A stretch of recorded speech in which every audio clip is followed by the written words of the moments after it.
Welcome, everybody, to another episode of Inside Scoop with Alex and Jeff. I'm Alex Dingman.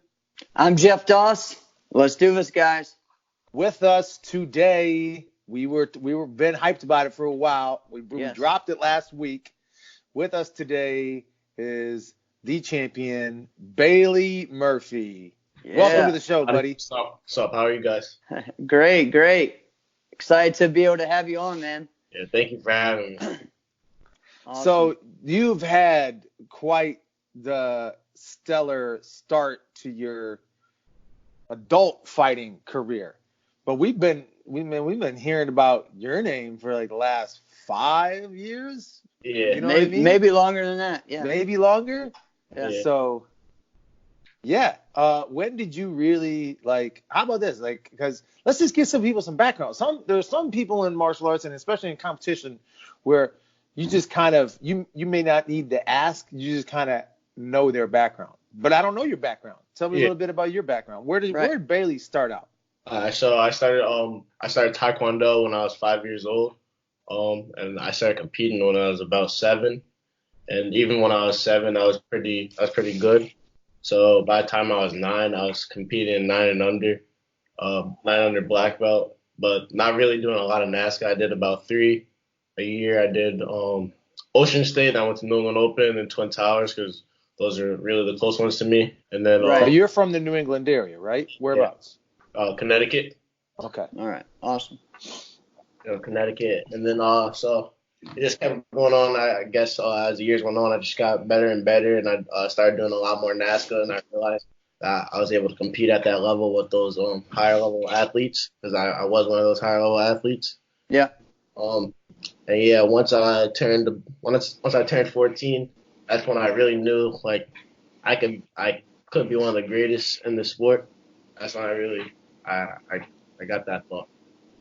Time out. Awesome. At 14. Yeah. I could be the greatest in the sport. Yeah. 14. Jeff, drop yourself at 14. At 14, Jeff, did you ever have a thought at 14, I could be the greatest in the sport?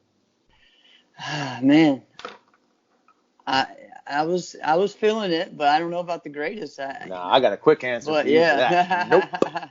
I was hopefully to fight some of the greatest, but not at 14. That's something. That's something special. That's what you want. You want to have that.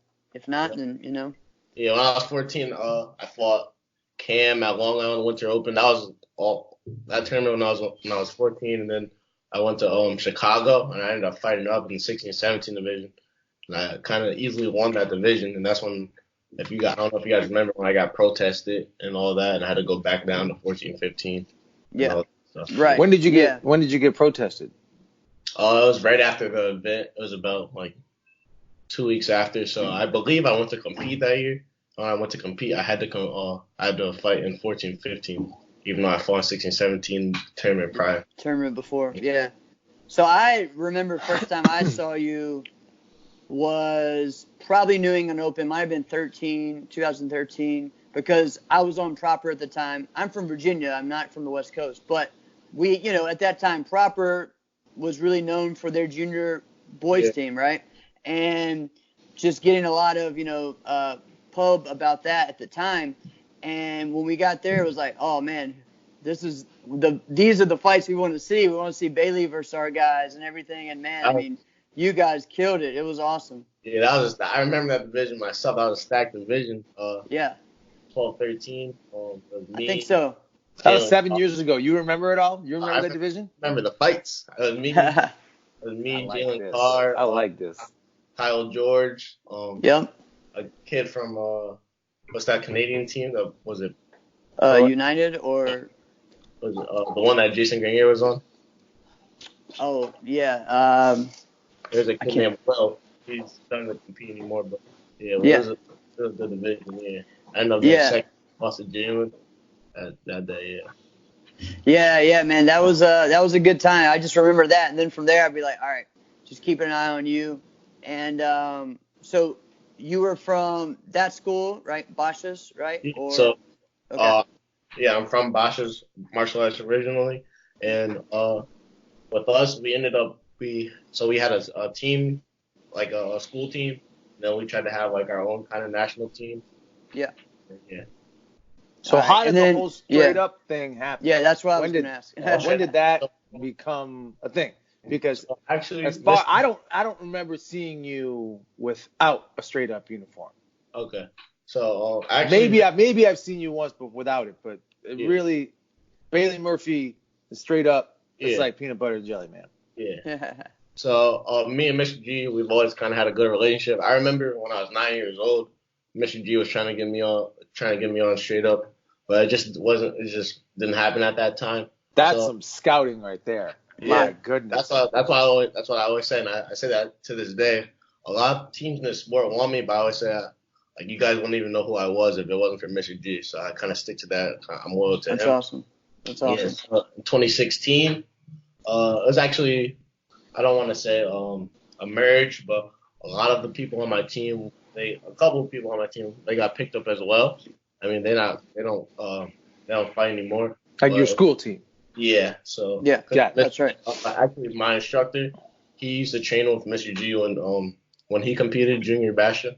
So, Yeah. So we've always had a good relationship. Like before I was even on the team, we used to go up to Mr. G's school and train ourselves. So. That's awesome. That's awesome. So what? Yeah.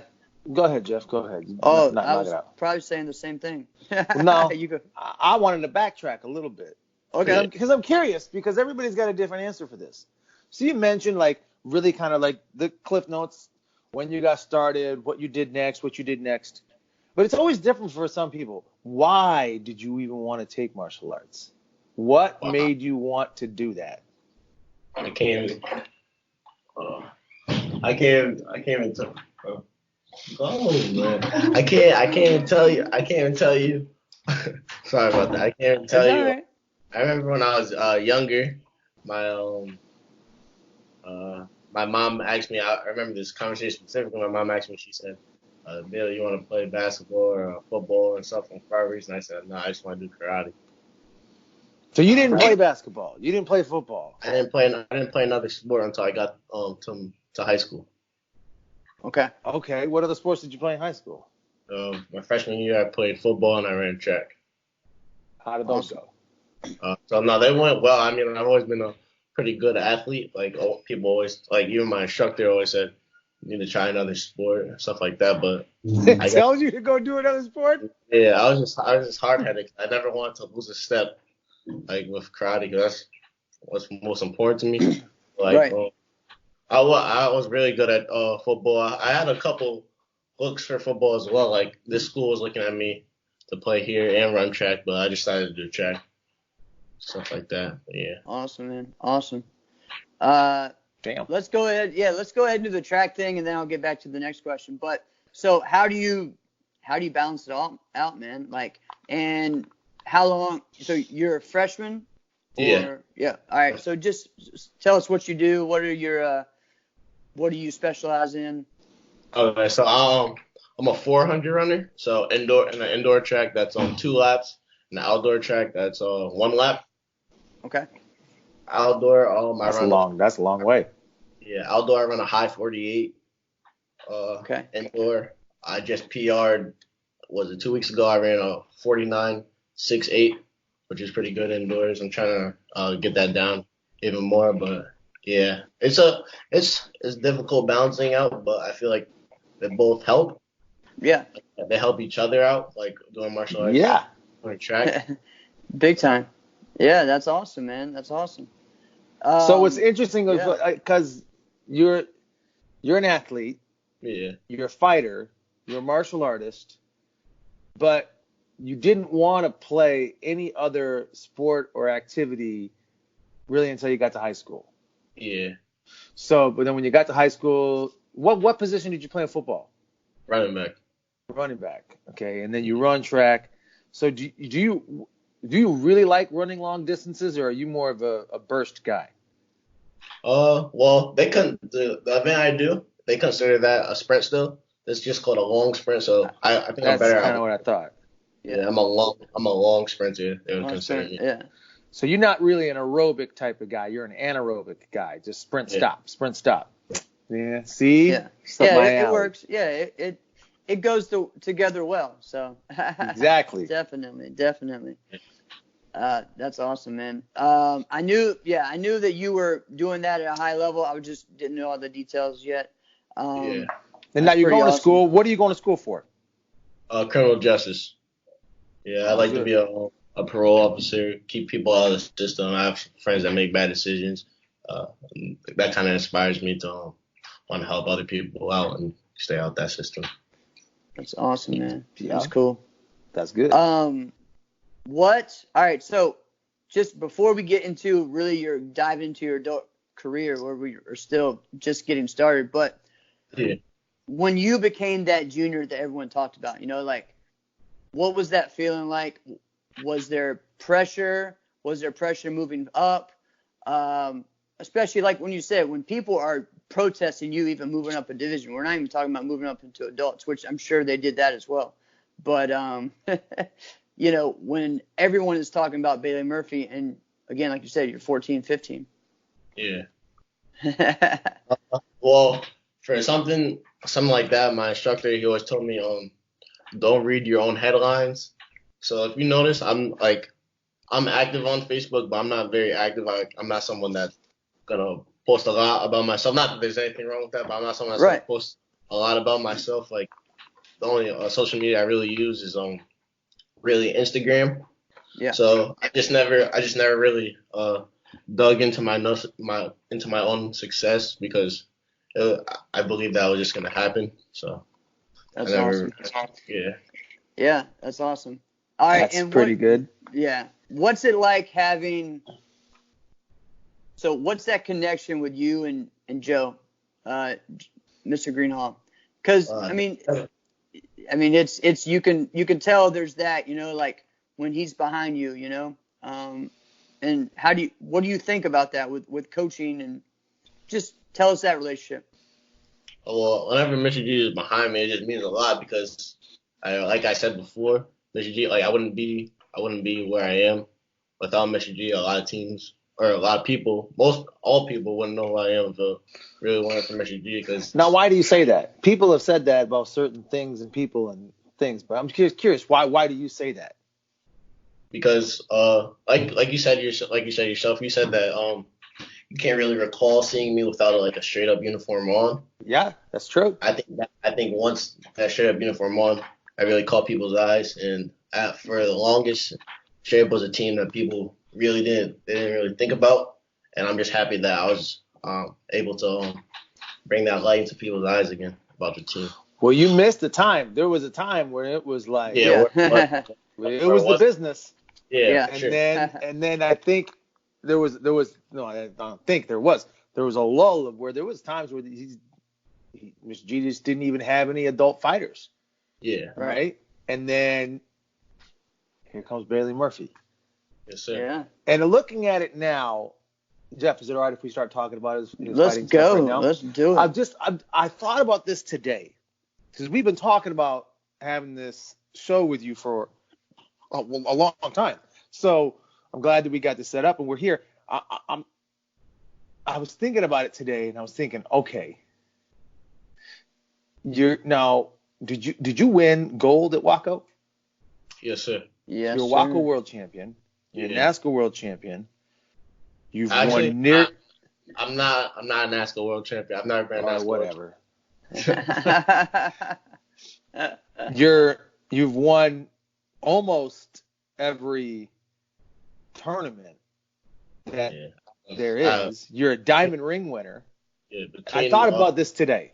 Since I have eight overalls between my 2 seasons. Eight overalls. Awesome. Think about it. If you stopped fighting today, we would feel let down. Like, oh man, really? Yeah. But if you fought for 20 more years, and this was your resume, that would be a damn good resume. Yeah.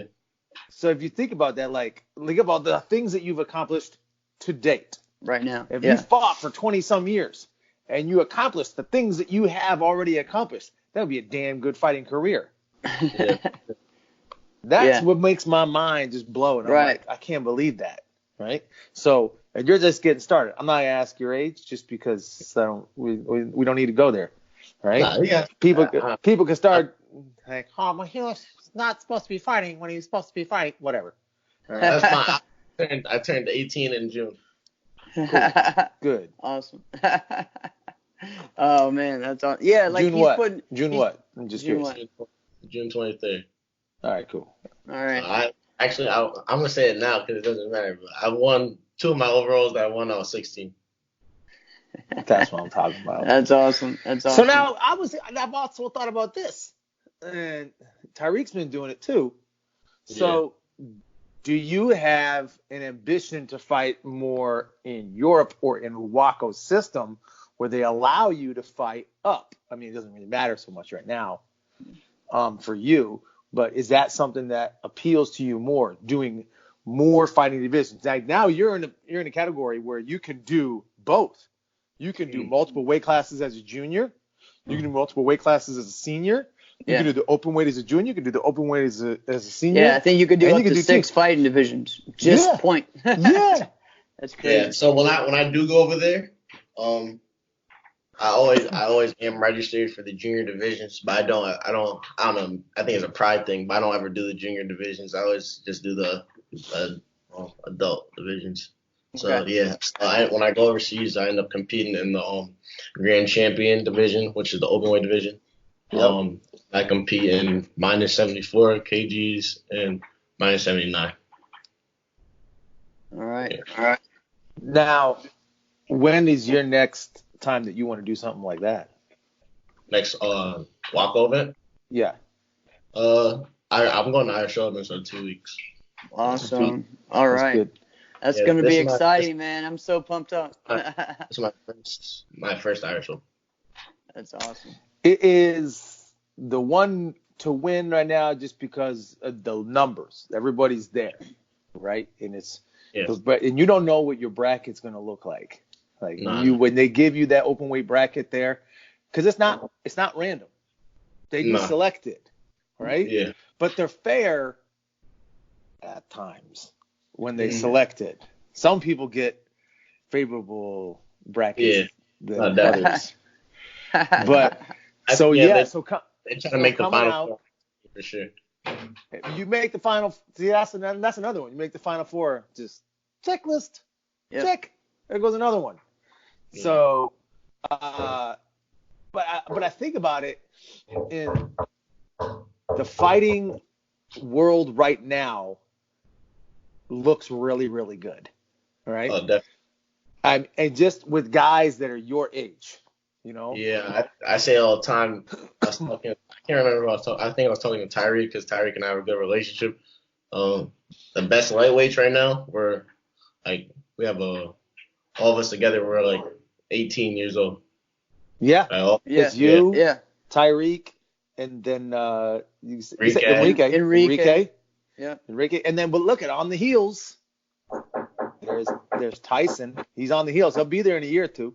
You know. Yeah, his brother Jason. Yeah. Yeah. So look at where you guys are at. Yeah. I mean, this is crazy, man. The fighting world right now with you guys and you leading the pack, and I'll say you leading the pack because we've seen you first. We saw you more. You've had more success than the rest. So the future is really bright with you guys. What are some things you want to accomplish, though? I'm telling you things that I'm looking at it like, wow, you've already accomplished this. But you tell me, what is it that you want to do more now? For me, my goal is to be the greatest that's ever done this. So Ray has. There's a guy who just hung it up. Yeah, he was around for a long time.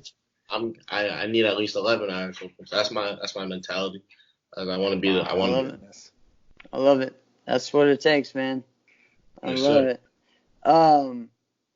Yeah. So you've fought over in Europe. Where else would you like to fight?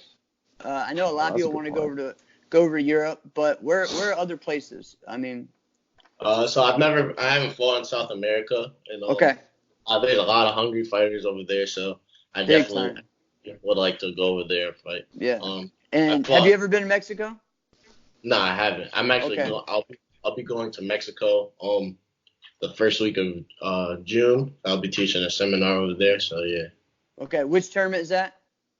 No, they're just having me down for a seminar. Oh, all right, awesome. Who's having you out? Huh? Who's having you out? So it's actually I'm teaching for the WAKO Mexico team. So Okay. I'm teaching seminar for their junior and senior team. Yeah. Awesome. Yeah. Yeah. Yeah, they pretty have dope. a lot of right now. I mean, I've seen Mexico grow so much, and it's cool to see. They just had a big tournament this weekend in Mexico City where just a lot of their fighters and that's where most of them are from. Is Mexico City. So you really get to see everybody come out. The ones that don't travel much, and then the ones that do. So it was exciting to watch that. I watched a lot of that on live stream. But now, man, I mean, there's a lot of fighters that compete in America from Mexico. Yeah. So pretty cool to see. Bailey, And I got a doing question that. for So you. Yes, So, sir. because we talk a lot. All right, this is where the fighting was. The crop's looking great right now with the young group of guys you have. I got two questions. One Yeah. is because you fought a lot of people so far. Okay. Yeah. Is there someone you've not fought that you're like, I want a shot at them. I want to fight them. Who is that? Someone you have not fought before. That's You still fought a active. lot. That's Sure. active still. Yeah, Yeah. right now. Uh, there really isn't anyone. I don't think there really is anyone that's like, I don't know, at that level that I haven't fought already. To be honest, I think Okay. I fought about everyone that I need to fight at this point. Now, here's the other part of that question. Who's someone that you really want to fight? You wish I could have had a shot at them. I wish our careers would have lined up. Definitely. Like even I fought Ross before. I fought Ross when I was 14, so I wish I could fight Ross. After I've matured a little bit as a fighter, wish I could fight Ross. Like now, I feel like that would be a better fight than it was, and someone like of course Ray. Actually, I take that back. I have not fought Jack. Jack. Yeah. Okay. That's All right. I was wondering wild about to that. me Yeah. that you guys Yeah. haven't fought each other. Right. Because aren't you guys in the welterweight categories? So what happened was at Diamonds, I thought we were going to fight, but he ended up losing to Justin Ortiz. Mhm. So the fight didn't get that fight didn't happen. And that's my favorite fighter. So that fight, yeah. So that fight means a lot to me. Me too, man. Me too. That's cool. That's cool. Yeah, I was wondering too. I was like, wait a minute, y'all did fight and I didn't know it? Yeah, because I was thinking that was the one that hasn't happened. I forget because it was supposed to happen. Yeah. Anyone in Europe that you're excited to fight? Well, Elijah. I think that's very important I think that's important for my career. So definitely be able to get a win over Elijah or wins over in Europe, overseas. That's Right. definitely important. Beat him, Right. That could be that rivalry. You know what I mean? Like that could be that one, especially if you just turn it over and just be like, hey, done. But at the same time, I'll say this though, and Jeff, you'll know this to be true. There's a few guys who were like by far they were the tops of their era, and they had a lot of people who said that they were their rivals. Yep. And a lot of people said they were Ray's rivals. A lot of people said they were Pedro's rivals. A lot of people said they were Nasty's rivals. Right. But he was always the one guy. You know what I mean? Yep. So while that might be the case, I hope it plays out to where it sees that there's many of them. You know what I mean? For sure. I saw you. Tell me a little bit about this because I'm so curious because I have never been there yet. I saw that you were at the TCK Winter Camp because you were leading the group. Because you taught at it. Yeah. This is my second year teaching. Yeah. So I had some students who were there and they were like, "Man, it was great." And I said, "Tell me about it. Tell me about it." And they were like, "What was so cool is we would be training, and right next to us, you'd see Roman training. Yeah. You'd see Bailey training. You'd see Ross Levine training. Yeah. And then the next day, they're teaching it. So tell me a little bit about how that went down because it looked massive to me." Yeah. So it's always big. So the way it works, so say one day, so the first, well, I don't know if it was the first day, but Tyreek and I, taught one day, and while we were teaching, Roman and Elijah were taking our class, like they were taking our session, and they were training just as hard. They weren't. It's not like they were just watching or that they were training. They were students for the day. And then the next day, when they were teaching, the same thing with Tyreek and I. We became the students, and they were the teachers. So it's just cool because we're working next to. We could be working next to like 5-year-olds, and then on the other side of us it could be Avery. Like last year, Avery was there, and that's just the type of environment it is. Yeah, that's what stood out to me on all the live streams, just that every person that was there teaching was there to learn as well, and that's something that's really cool. I posted something on a martial arts school owners page yesterday about it, because I go to several workouts, and I see several instructors come and sit, or I see Jack came to South Carolina to do a seminar, and there's 10 schools there, and everyone else is just sitting, just watching their students sitting. And I'm like, I'm in there doing it. Why aren't you guys doing this? Like, this is the best way to really learn. Even if you just want to do it for being a teacher, you got to know how it feels. You got to know how it feels first. So that's what really stood out to me about that. What was really cool, and I think you guys really lead in the right way. Yeah. So. But yeah, I don't know if it's an ego thing or not. I'm not sure. Sometimes I think it is. I think it is the ego thing, because it's of course it's an ego thing. So, of course, big time. There was so many times I'll never forget it. I remember it was a decade ago. It was a decade ago when I was in Minnesota still, and I heard it was like right after Diamonds, like the next week, I heard Ray was going to be in the state doing a seminar. I'm like, I'm gonna be there, and I said that to somebody, and they're like, you've taken like a dozen of the seminars. They're all the exact same. Like what, and I'm like, you're missing the point, man. You're not getting it, right? You're not getting it, right? The point is to be there. The point is to do just to be doing it. They're like, you're not gonna learn anything. I'm like, that's not the point, right? The point is to be in the room. The point is to train, to do martial arts. This is what we love to do. Why are we not doing it? Because we think we're better and we don't need to. This is the stupidest thing I ever heard. Definitely. Right. I remember being younger, and I took like 2 Julio Lugo seminars a year. So yeah, and it's just cool to be. He's a smart guy. Yeah. Definitely. Yeah, I mean, I get it, man. It's funny to me when someone says, "Oh, we've already done that before. We don't need to go back again." I'm like, but you come to the same karate school every week, so it's like, bingo. Like, all right. So, but yeah, man. All right. As far as so far right now, like who pushes you the most as far as competitors? Ooh, that's a good one. Competitors. Definitely, I feel Tyreek. Okay. Yeah. How did you guys become so tight?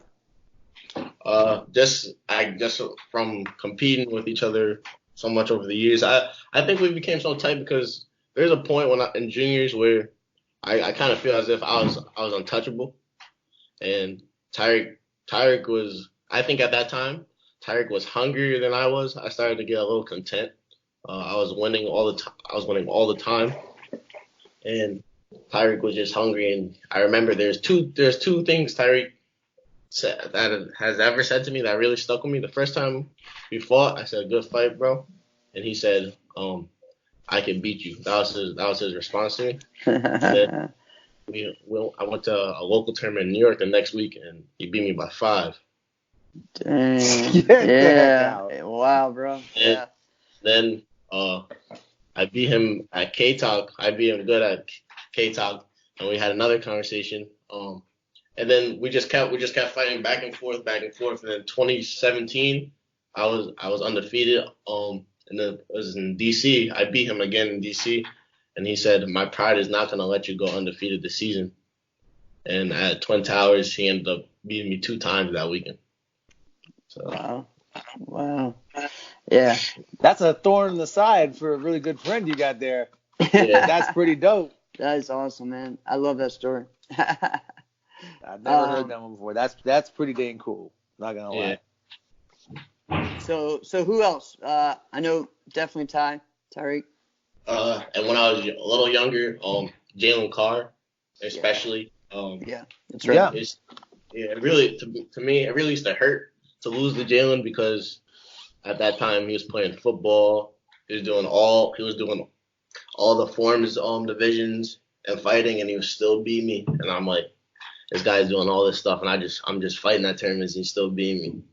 That really made me hungry. And then when he went to All Stars, because at the time that's where I wanted to go was All Stars, and he had already been on a team that I wanted to be on. He was on Full Circle, so yeah, Oh, that's right. he really pushed me.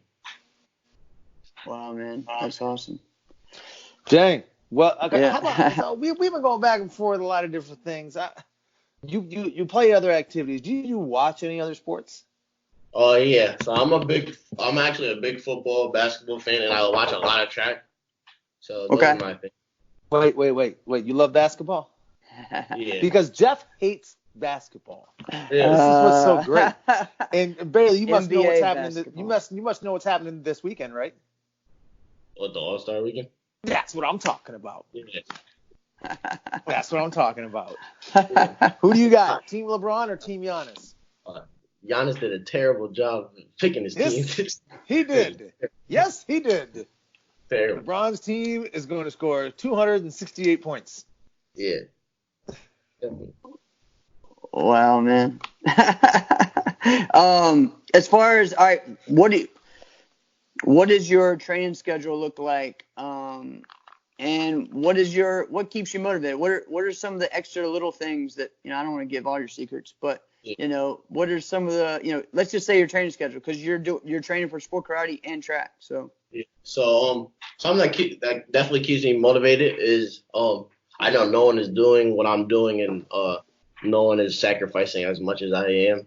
Like I'm going to school all day long, then I have track practice, and then I have to train late, and I'm sacrificing my sleep, my sleep schedule, a lot of stuff just to be able to continue to do what I love. We're It's like- sacrificing your sleep right now too. yeah. on Wednesdays, I don't start track practice until 8 o'clock. I don't start track You practice. started at 8. And how Yeah. long does it go till? So we get back to the school. I'll get back to my dorm around 10, and then I'll still go and train after that. Then you'll go Yeah. fight after that. Yeah, those. Or you'll drill, yeah, or you'll. Yeah, do Yeah. drilling and stuff. Yeah. Yeah, those are the decisions that I have to make, like to continue to be great, and it's all work. Yeah. To me. Is there a school? Or somewhere you're training, or just mostly drills Yeah. and then going to the tournament? No, I'm training at a school. There's a school 15 minutes away from me. Mark G and Mark Glenn. They're, Okay.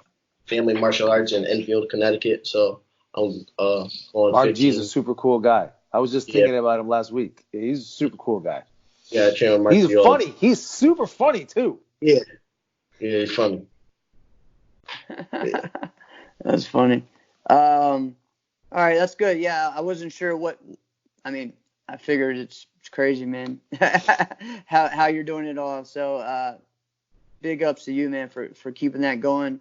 Let's see, what do you listen to? You listen to any motivation? You watch videos? What is it that you're listening to right now that keeps you motivated?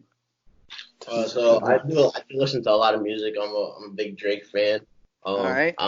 Drake always pumps me up before my fights and stuff like that. And for me, I watch a lot of videos. I think those are like point fighting videos. I think those are the most motivating things for me, watching old fights, like watching Raymond and Jadi at the 2004 Bluegrass Nationals, stuff like that. That fights like those keep me to continue on to fight. Yeah.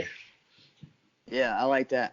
Yeah, it's I know Chris and Travis were talking yesterday about, like, if you get on YouTube, it's like, man, you just get on the rabbit hole and you just kind of keep going and going and going. Because I know that's what happens to me when I find a video, then something else pops down the side. I'm like, oh, I hadn't seen this fight in a long time.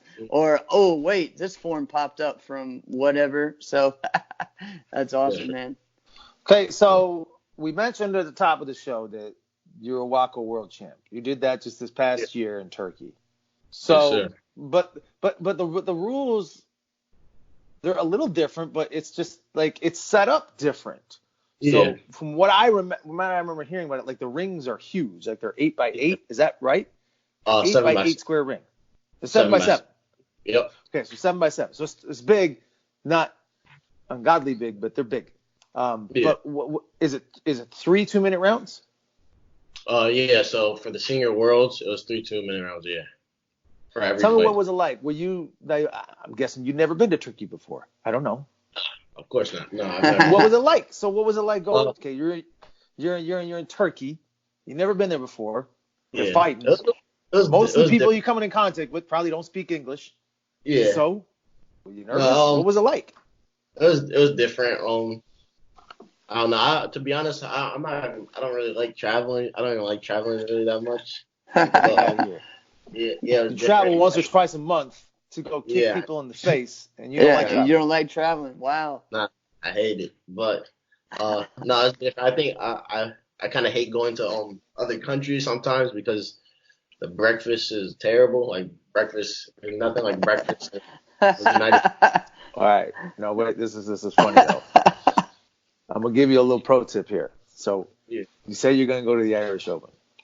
Yeah, I already know. I went there for WAKO Worlds for juniors too. It's terrible. Okay, so you know this. Yeah, that's right. You've been there. The Irish breakfast is a regulated thing in the country. Yes. Everywhere you go, they have to serve the same thing. Yeah. Tell me if I can get. Okay, you've been. You might have been there more recently than me. I'm not sure. But it's like a couple fried eggs, a couple of sausages. Yeah. And ham. Beans. And like ham is like, it looked like they just took the pig and they just took a knife and just shaved the piece off of him and fried that. And then like a sliced tomato, but then they got these 2 little saucers, right? Now, I think all this is great. I think all this is delicious. This next part, I'll never forget. I went after one Irish Open. My wife went with me when we went and made it a little extra vacation, and we visited a few extra spots. So one morning, my wife was like, excuse me, what is this? I'm going to try an Irish accent. I'm probably not very good. My wife is great. And the woman says, oh, do you like it? And my wife's like, I don't know. Just tell me what it is. And she's like, oh, it's oats, barley, and blood. She's like, what? She's like, yeah, there's goat's blood. Goat's blood. Goat's blood. The moment I heard that, I'm like, I got to have this. I got to see what goat's blood is like. I got to tell you. It's pretty good. It's pretty good. It's not like I'm having bat soup, all right? Getting coronavirus. Oh, right? man. It's just some goat blood. It ain't bad. Like, I wasn't really. I don't think I would say I was nervous going there because for me, like, I came there and I expected to win. Like that was my thing. I wasn't missing school and missing track meets to go over there and lose. Like I already had it set in my mind back in February when I qualified for the team that in November I was gonna win my first WAKO Worlds. Right. Dude, your confidence that you've been speaking with is just like it's wildly like superior to anything I've ever had. What is it? It doesn't seem like there's like anything that's gonna waver you from saying, you know, I'm just the best and I will stop being the best whenever I decide I'm not. Right. So do you think you're ever gonna get bored? Nah, I don't know how to get bored losing, so I don't. All right, that's all right. That's no, I know from watching your fights, all your fights at WAKO.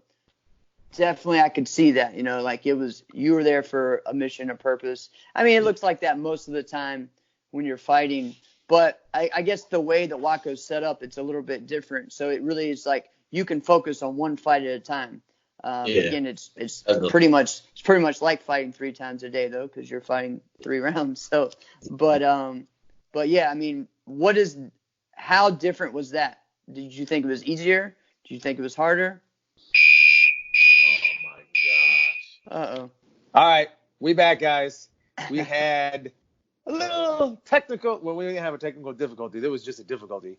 There's nothing on our end, but we definitely have it fixed. Okay, but Jeff, you were just asking Bailey something. Let's go back to that one. Yeah, about WAKO World. So it's a lot different than a normal tournament where you knew your fight. You know, it's one fight a day. But again, like I was saying, really it's pretty much like 3 normal fights because it's 3 rounds. Did you like that format? Was it easier? What was just the mindset with that? And compared to other things? I think it was definitely easier because I knew who I was fighting. I could watch some film on them before the fight happened. I don't know. I think it's just more professional over there. Yeah. So I was able to, actually for my fights, only 2 of them went to 3 full minutes. So, okay. Yeah, I think it's just easier knowing who I was fighting and what they did and didn't do. Being able to see that before my fights was cool. Did you spread the rest of them? Yeah. Yeah. Nice. Okay. Yeah, that's cool. So you've done that. So you did that. What about any other world championship formats like the WKU or the WKC? Do you think you're going to do any of those? I don't see myself.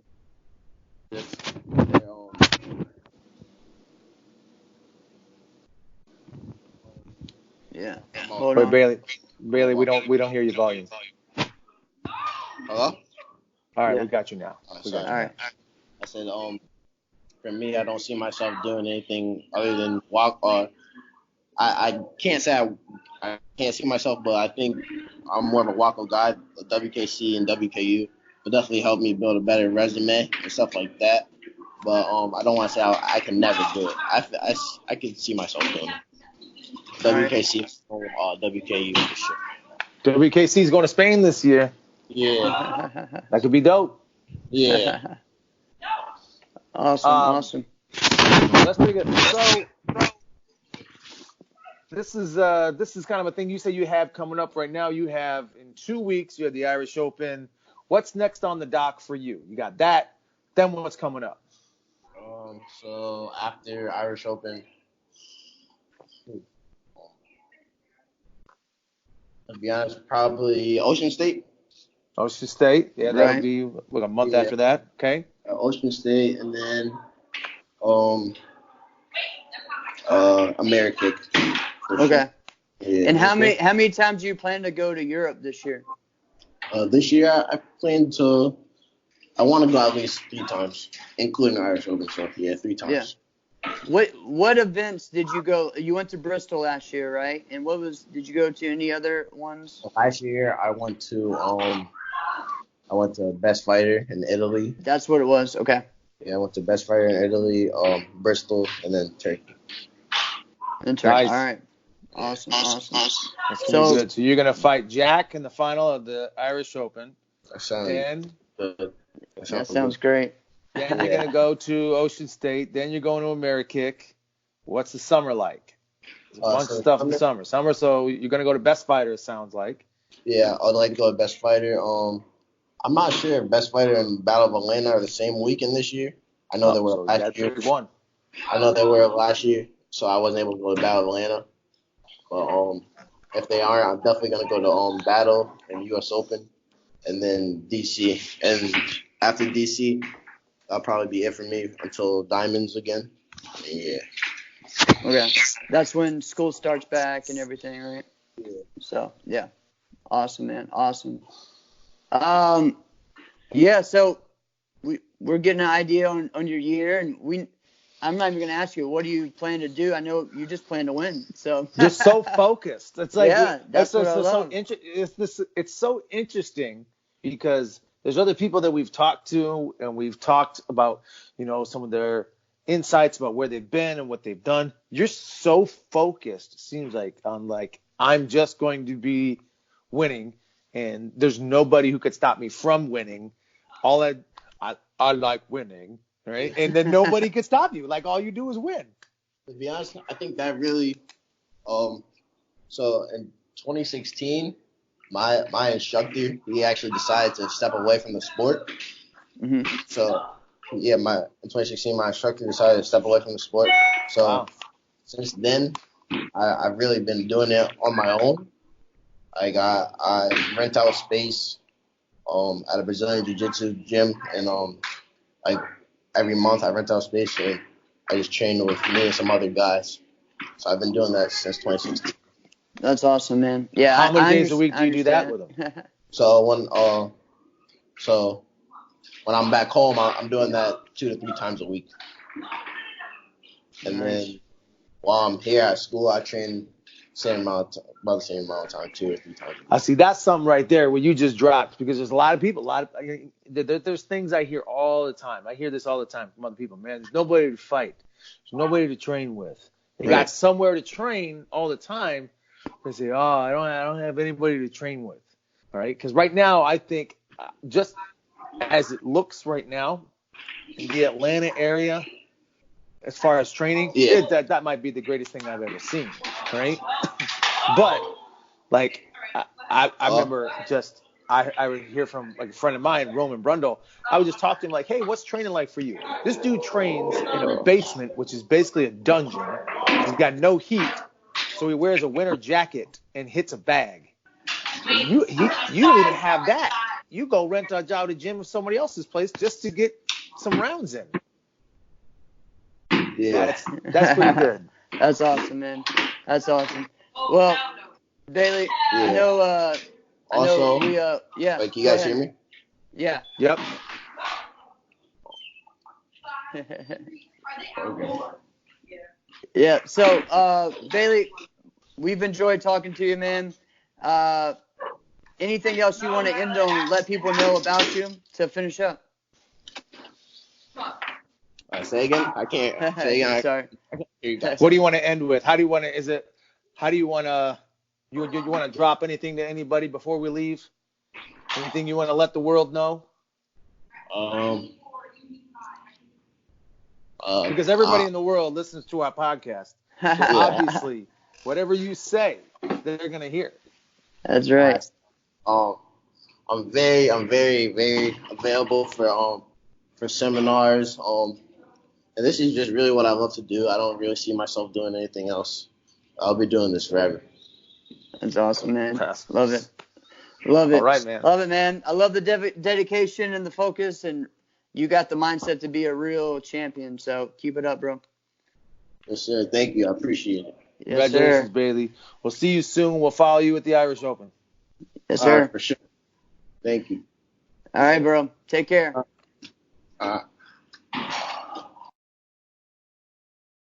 That was a good one, man. Bailey, I mean, he basically said it straight up. He's pretty right on there with it. Like, no, I'm the best. No one can challenge me. No one can beat me. And this is the only thing I'm focused on. I love this. I'm going to do this forever. Watch out. Oh, and by the way, I'm available for lessons. That's right. I love it, man. Yeah. So when he dropped the whole part about his instructor kind of leaving the sport and getting away, that hits home with me. That hits home with me a lot too, because that was the way for me from 14 to 24. What happened with that? I didn't have a karate school, so it was the same way. I didn't have a karate school until I opened my own when I was 24. So, I mean, same thing. I competed that whole time, you know. So what did you do? Ways to do it. Did you do a similar thing that Bailey did, or what did you do? Yeah, so I would, I created a space in my house where I trained. As far as doing with fighting, I would try to find some time at random schools, wherever. Sean Elliott at that time, I don't think really had a karate school, and he was kind of doing the same thing. I would show up and do workouts every now and then for fighting. When it got to college, I would just go to the racquetball courts and do drills and work on my forms. I would even go to the jiu-jitsu school and do those classes and then hang out afterwards and work on some things. So, yeah, similar thing, traveling. And then really doing a crap load of local karate tournaments was like my training. I mean, that was just it. When there was a karate tournament somewhere, I'd be like, all right, I'm gonna Because go. that's 'Cause basically I need to get training some- then. Yeah, it was training. Because that's so, the way you're getting your rounds. Yeah. So yeah, I mean, very very similar on that. So for me, like when you said at 14, yeah, I was kind of thinking that way. Maybe who knew what I was thinking, as far as that goes. But I was at that point where now I was just starting to really win on the NASCAR circuit. Finally, like winning overalls and stuff. So I mean, he's killing it, man. I love listening to Bailey and watching him fight. So That's wild to me that he and Jack have never fought. yeah. Again, he's only been 2 years, so we'll see. No. He's doing it more than 2 years. No, yeah, but all right, but not really. He said it was 2 years that his fighting adults. So, and Jack's been in and out a little bit. So True. Yeah, man. So overall, excited about that. I think that's pretty cool. Let's what do you want to get into now? Let's go into our competitors of the week. All right, so I'll start because mine is kind of short. Sure. And it has to do with the tournament over the weekend. So my competitor of the week is Derek Pendergrass, and Derek Pendergrass won the Weapons Grand at the North Georgia Open. And so Derek Pendergrass has been involved in a very long time, for years, from United, the United Schools from Tennessee.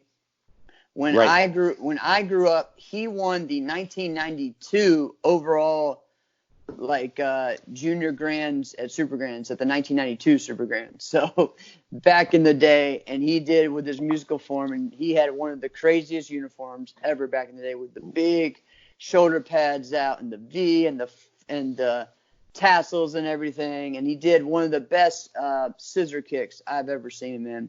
And then 2 years later, when I started doing NASCAR circuit, I would always go to Nashville for I think it was David Deaton's tournament, and would do that for about 2, 3, 4 years. And I got to finally go against him. It was a real cool thing. And man, he was like, even back then, he was kind of like a legend in that area. In the Nashville area. Yeah, in that Tennessee area, yeah. And Okay. So in Georgia. And it was really cool. As he moved up later on, he kind of took some breaks and he kind of came back. And I remember seeing him win senior grands at Battle of Atlanta and stuff for some years. Then he kind of came back, joined Team Unity, came to my tournament several times, and it was just a cool guy to be able to see that he is still doing it and loving it. Great martial artist. And real passionate about what he's doing. So when I saw that he won that, it was cool. Kind of brought back some memories of some old times. And he does it all. He does fighting, forms, weapons, everything. So yeah, Derek Pendergrass. And he's still competing. He's still competing. So he won the Weapons Grand at the North Georgia Open. Haymore's tournament. At Jim Haymore's tournament. So yeah. Which that one looked. That thing looked pretty good. It seemed like it was pretty good. I mean, I enjoy watching it of what I could see yes, it kept the video kept stalling on me or whatever, but I got it figured out, so that was fun. It looked like a fun event, and I kind of the same thing. I mean, I really enjoy listening to Chris and Travis's podcast because they really got into just really details on the sport.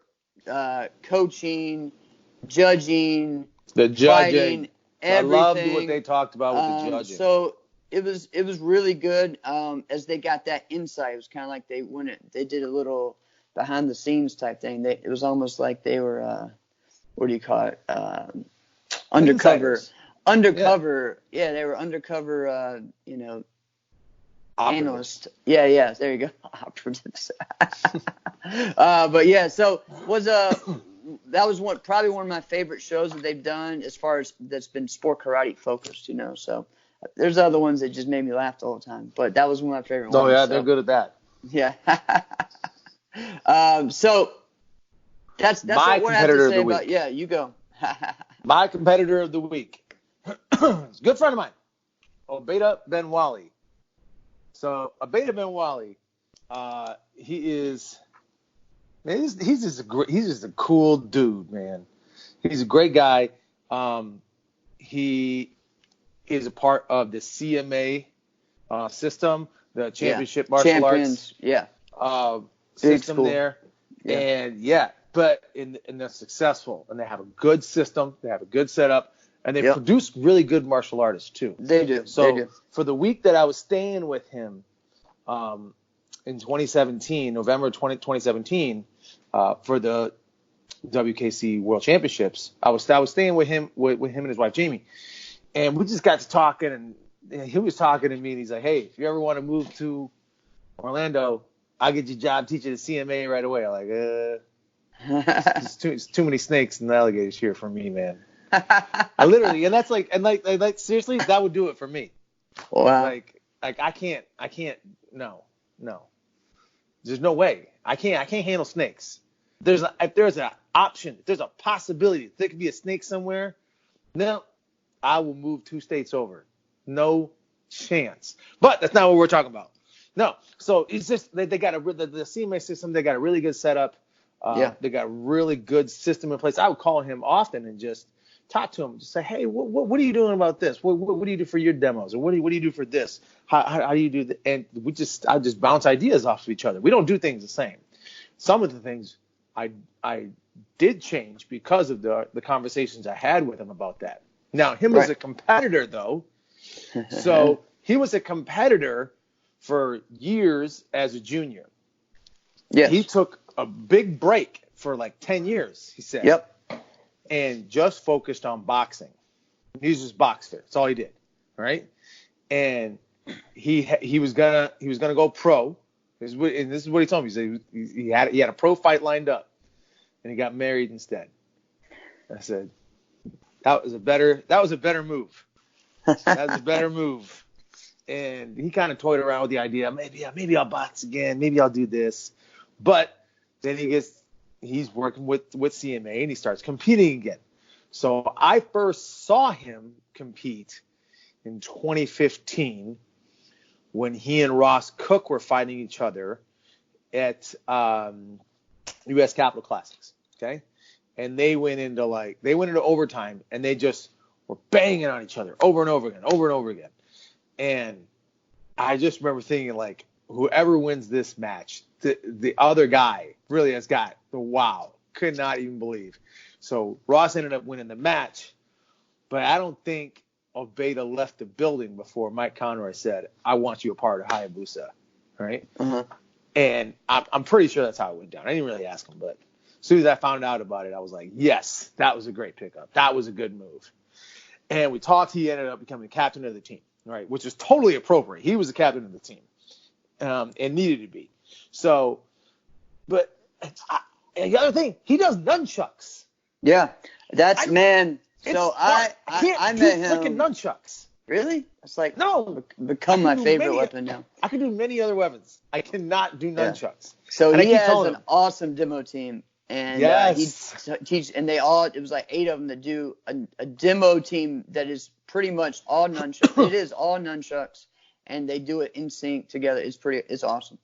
And I met him in 2013, and man, yeah, just seeing him grow and become like that leader, you know what I mean? That was really cool to see from those years. So I should take that back. When I said that was the first time I saw him fight, I take that back. I saw him fight a couple years prior at the Battle of Atlanta when he was on Velocity. Velocity, yeah. Yeah. I take that back. Yeah. But no, he's good. So, but I got a beef with him though. Still, Abida, I got a beef with you. You told me you were going to teach me how to do nunchucks. You still have not done that. It's been years since this point. You have to set up a Skype lesson with him, man. Come on, man. Yeah, I'll pay you.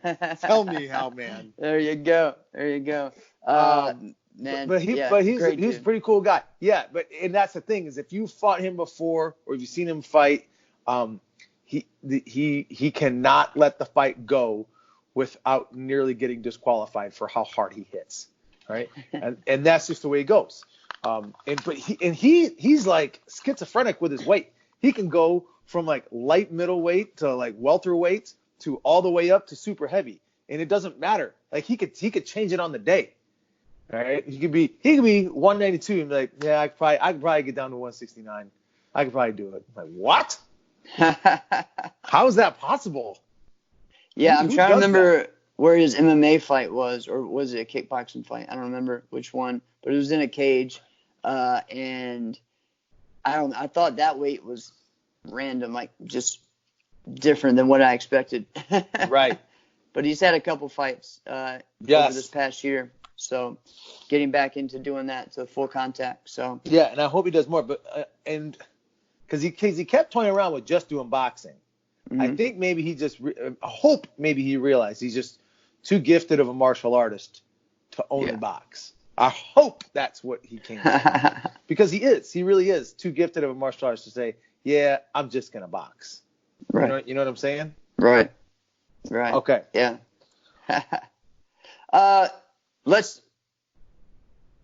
I know the other ones talked about, the weekend and stuff, but, there was several tournaments over the weekend. I enjoyed a lot of watching live streams, so that was fun.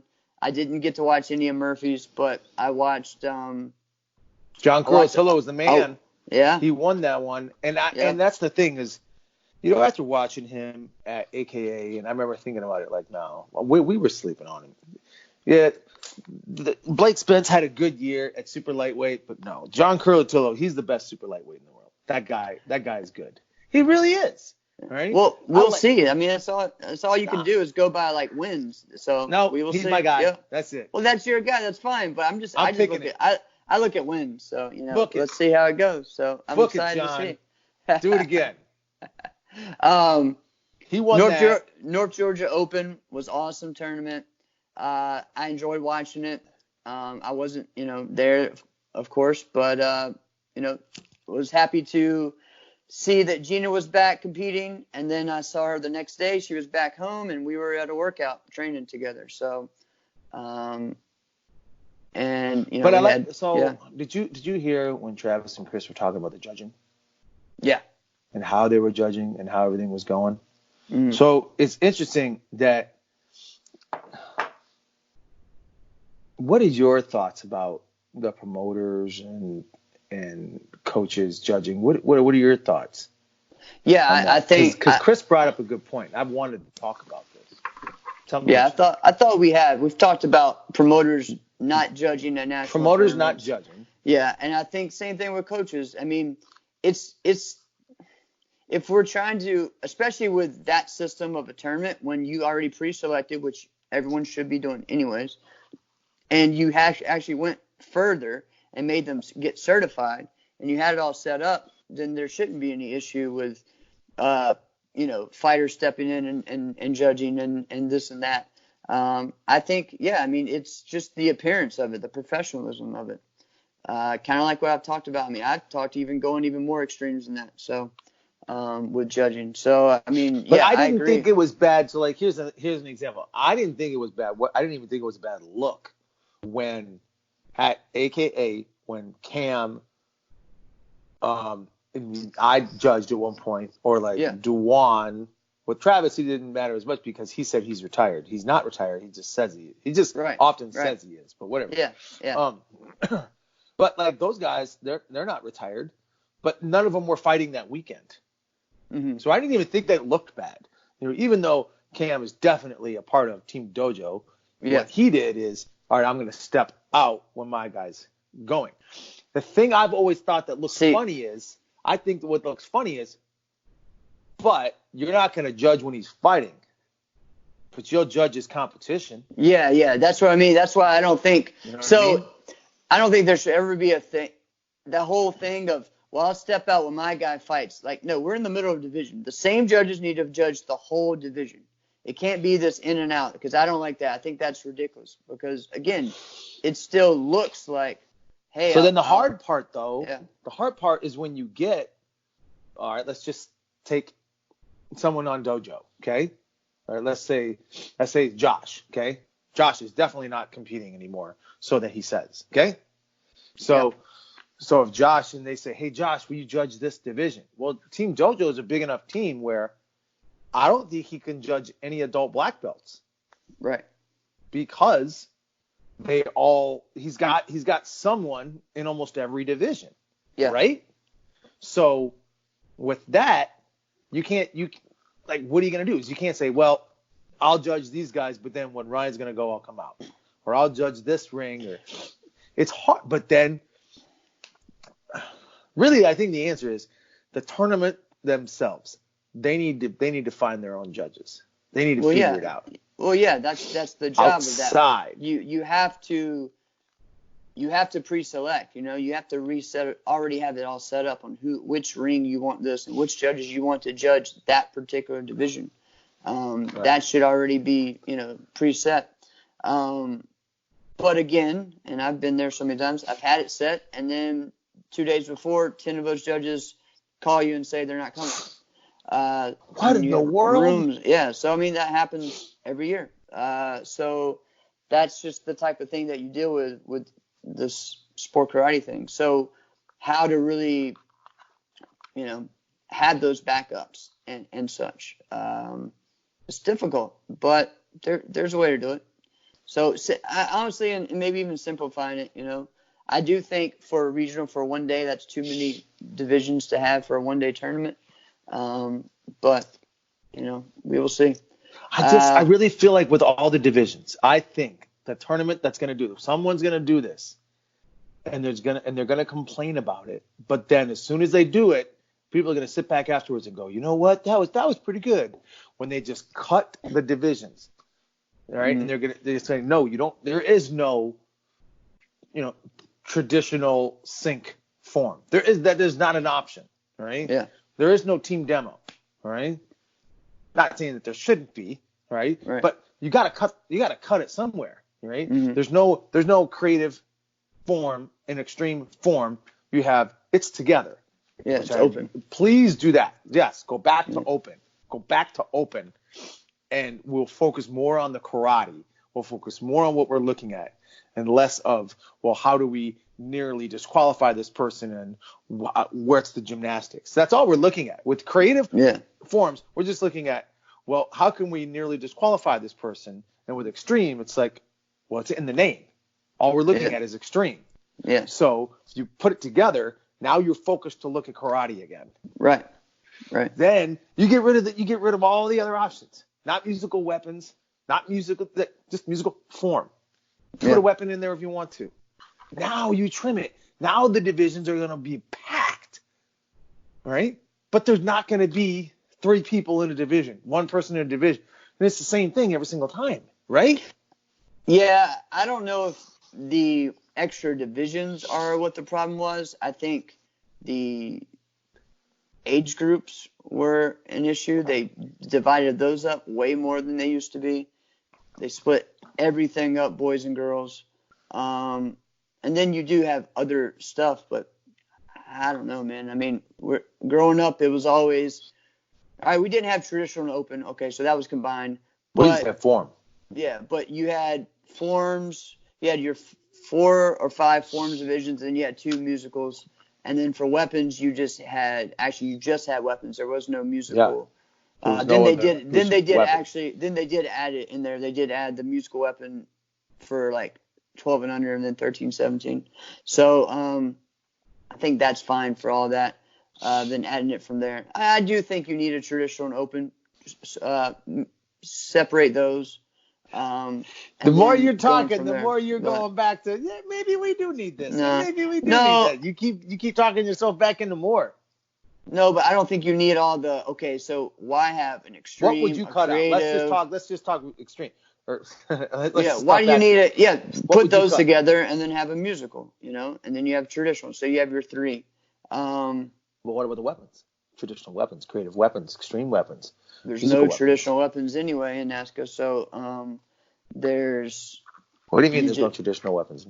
There is not a traditional weapons division. There's a creative weapons in white uniform division, but. Okay, I see what you're saying. There's not a tradition. All right. Sorry, guys. Whatever. Yeah. Anyway, so yeah, I mean, I think musical weapons. Do non-musical. My problem with any of this, my problem with any of this is that their musical form and their form without music is the same form. Then what's the point of doing them? So that's why. Why I said that's why I don't musical. mind. Yeah. Put a weapon in there or not. It's up to you. If you want to use your weapon, use your weapon. If you don't want to, put them together during a division. I think you can put them together in a grand situation, but not in a division situation. But what you just said, it's going to be the same thing. No. You keep weapons as weapons, and you keep forms as forms. You separate them. All right. Yeah. I mean, but so some people do different things. Like I know for the rules, I'm going to the WKU Pan Ams in a couple weeks, and their musical weapons is where you can do flips and releases and everything, and then their non-musical is no gymnastics. Now you can still do releases and stuff, but you're still looking at possibly a different type of form, you know what I mean, without music. Yeah. So they're going to do different things. I still think it probably should be a no release one, or maybe just palm spins or something like that, you know, but whatever. There's ways to change it up. I just don't understand why people haven't looked at it like this. Like, obviously, people are going to look at it's competition. Everybody's trying to gain a competitive advantage. So when you drive on the road and it says 55, you don't drive 51. You drive between 55 and 60 or 65. 55 is the floor. That's not the ceiling, even though it says the ceiling. You never see anybody drive 51. They would look like they would look ridiculous, right? And that's not even competition. That's just nature. That's just it's culture. So now with something actually in competition, right? You say, all right, this is the limit of what you can do. Then people are going to walk. They're going to tiptoe that line. You see what I'm saying? So yeah, but all right. So here's the deal.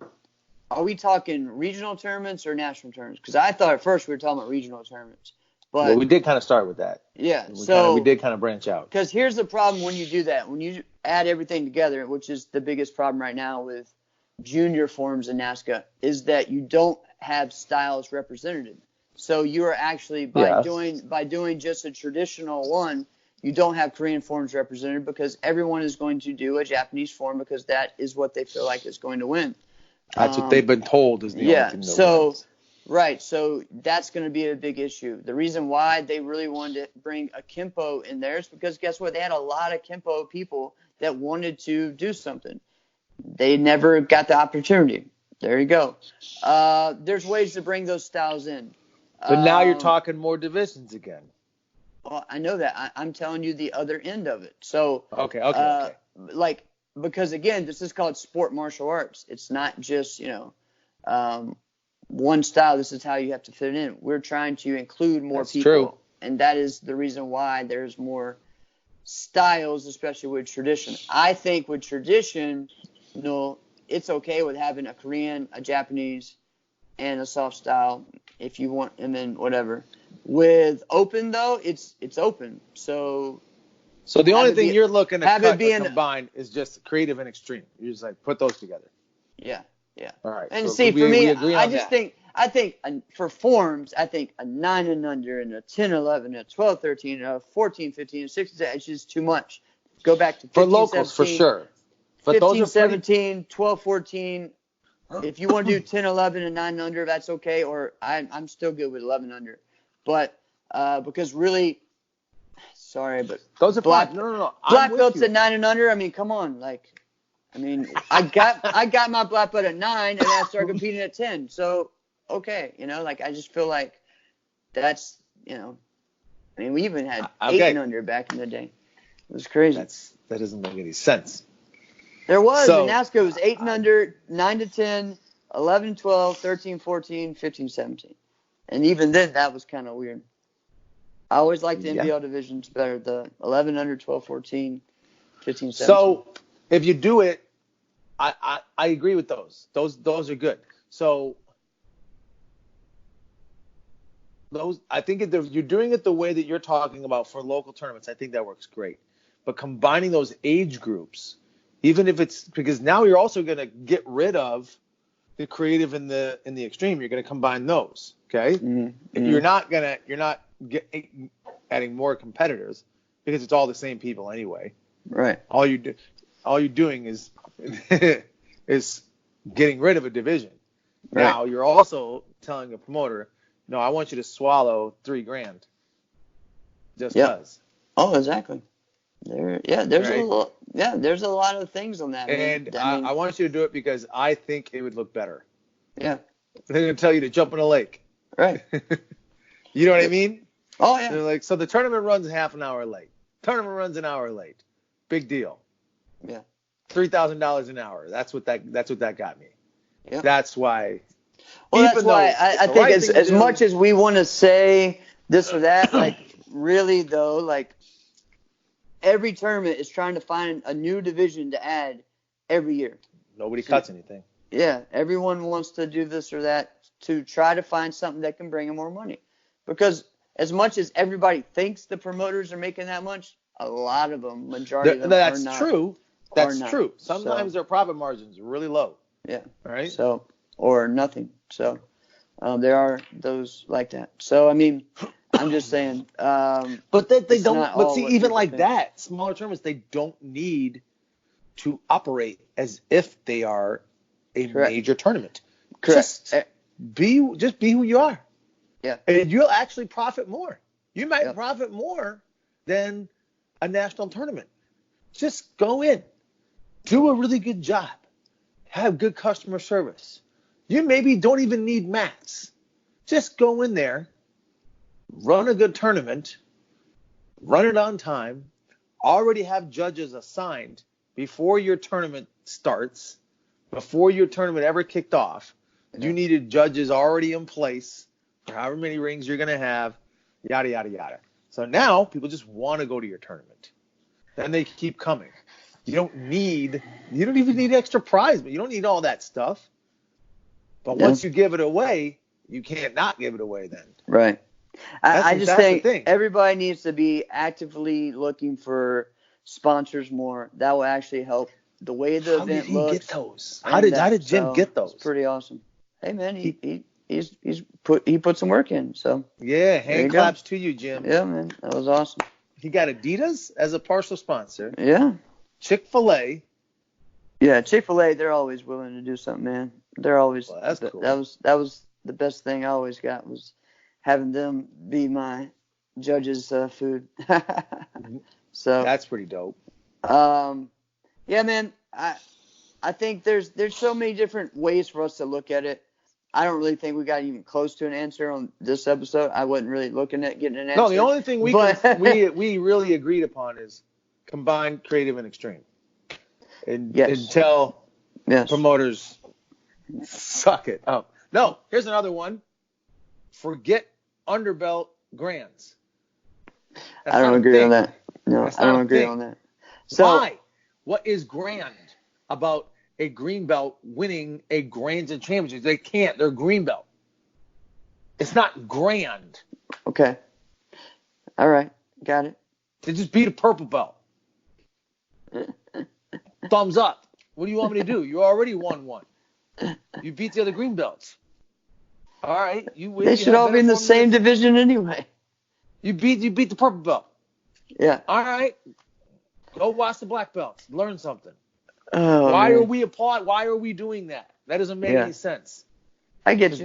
Now this person doesn't even they have no reason to even advance. You know some people do that. You know they this. Do. You know no, that. No, they have reason to advance. They hold out. They hold out on going up the black belt.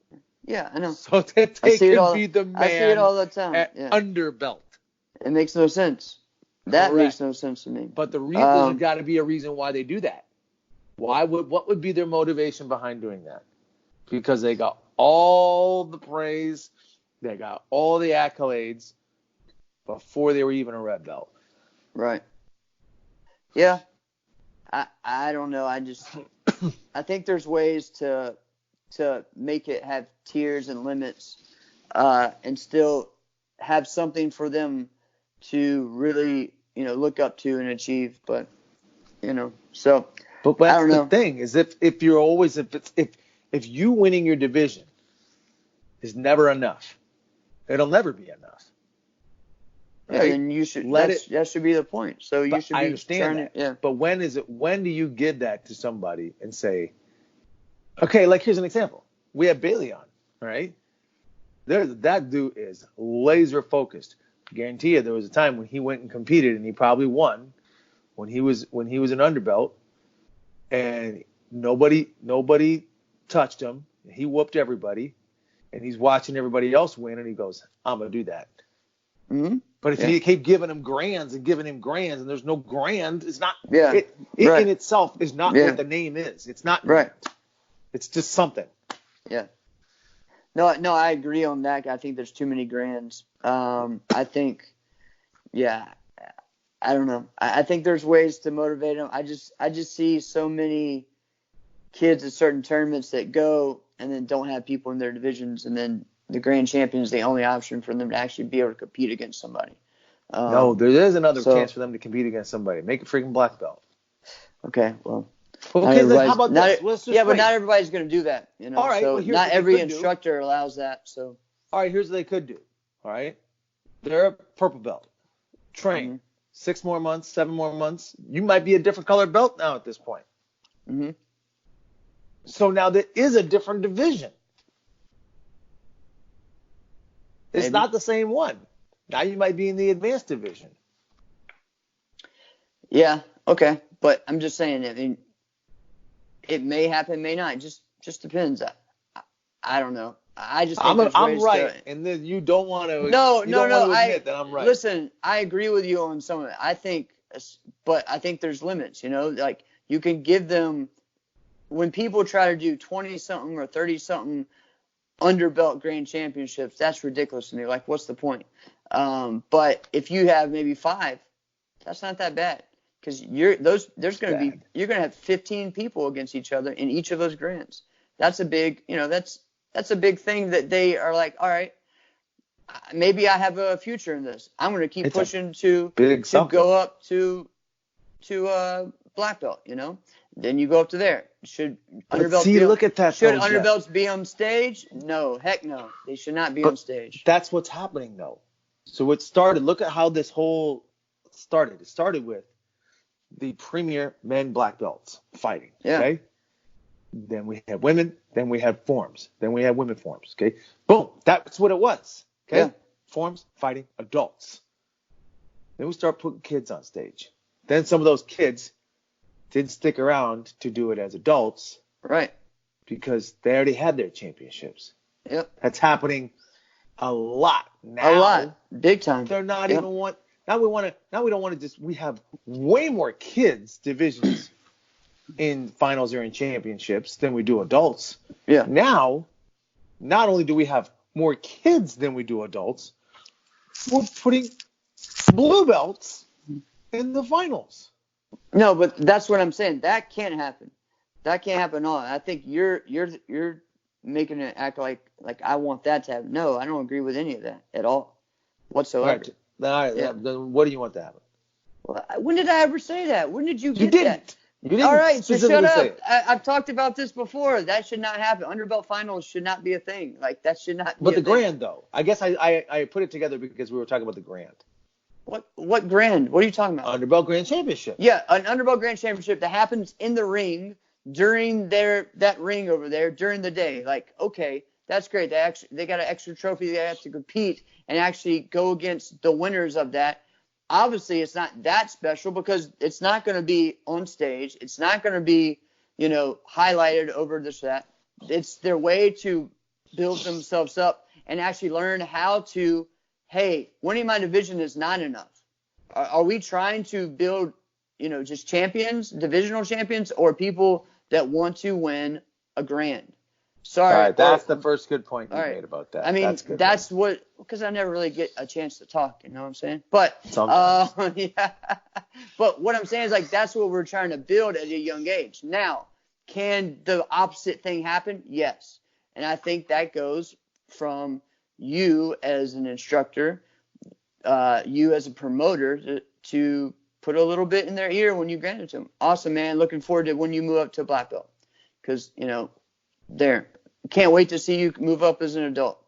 Keep that going, but don't give the same awards that you're given for an underbelt and a black belt. You know, like you can't do that. You got to have tiers of it. You can't give the juniors the same grand that you're giving an adult. What's the point then? You know, they already won it. So yeah, I mean, that's just my whole thing. So there's ways to do it, but you just got to be smart about it and look at it from longevity instead of just, let's get everybody in my tournament and make them all happy. You know? Just give everybody a championship. I don't like the rings for first, second, and third. I'm sorry, I don't like that. What do you mean? They were giving rings, aka for like third place and second place. And Oh, I know why. first place, yeah. Oh, but I know why they are. Because Yeah, they ordered a Yeah. stupid amount, and he's just trying to get rid of them. of course. But again, I'm sorry, I don't like that. Like so yeah. He's been trying to get rid of them for 5 years. It's like I never wanted to give True the story. adults the same thing as, the kids. I think there's ways to do it. You have to have something to strive for. So, Yeah. but all right. All right, that's a good one. Hey, who are you excited to see in the dunk contest, man? Come on, Saturday night, the dunk contest. Dwight Howard's going to be in it. I will watch the dunk contest. All right. And Yes. actually, I'll probably watch the 3-pointer as well. 3-point shootout. Yeah. It's going to be interesting. I hope Zach Yeah. LaVine wins it. Yeah, He's a back-to-back slam dunk champion. I hope he wins the 3-point shootout too. that would be cool. That'd be That real would cool. be dope. But Has that ever happened? I think there's been at least one person to win both, right? I don't think that's ever happened. That's never someone happened before. won a dunk contest and a 3-point contest. No, that's never happened. All right. Hey, I know that's never happened before. That would be dope. that would be dope. That would be dope. That'd be cool. And then if the Timberwolves get him again in the offseason. Let's do it. What my else guy. is going I'm on this going- weekend? That is this weekend, man. That's it? This is There's it's Valentine's weekend. You got a special Valentine's date? Yeah, I do. I got that, and then I have to have a birthday party at the karate school, so I'll be working as well. Are you a big Valentine's Day type of guy? No, No. I don't know that there is such a thing. I'm not. So, doing that. What else we got? There's no karate things, I don't think. Yeah, this there is. weekend. I think this weekend is the Kansas City Open. I think that's this weekend, right? Is that this weekend or next weekend? Maybe it is this weekend. Yeah. I think it's this weekend. I thought it was next weekend. Okay, so it's next weekend. Yeah, because you have like 3 or 4 events the next weekend. WK. Okay. All right, guys, we had a little slip up, another technical difficulty there. It wasn't exactly technical, but it was difficult. But this has been a great show. Oh, man. Excited about this weekend. Bunch of tournaments that are happening this weekend and next weekend. Yes. And then, of course, NBA All-Star Weekend. All right. I love it. So Jeff, get into it. Watch the game. Watch the game for me. I can never watch it. All right, maybe. Get all right, out of here. Time out. I used to watch those. I used to watch them, but I always try to watch the 3-point contest or the dunk contest. It's in Chicago this year. I yeah. might actually try to see can I get a ticket? What would it be? I'm gonna try. You should have done that a while ago, bro. Jeez. Yeah, I know. Yeah. What are you gonna do? But yeah. So watch some of that. Everybody do that this weekend. You know what? Another challenge. What? Get on YouTube, guys, and find some old stuff, man. Like, watch some old videos, man. Like, I found that video that Michael Dietrich put up of DC 1986.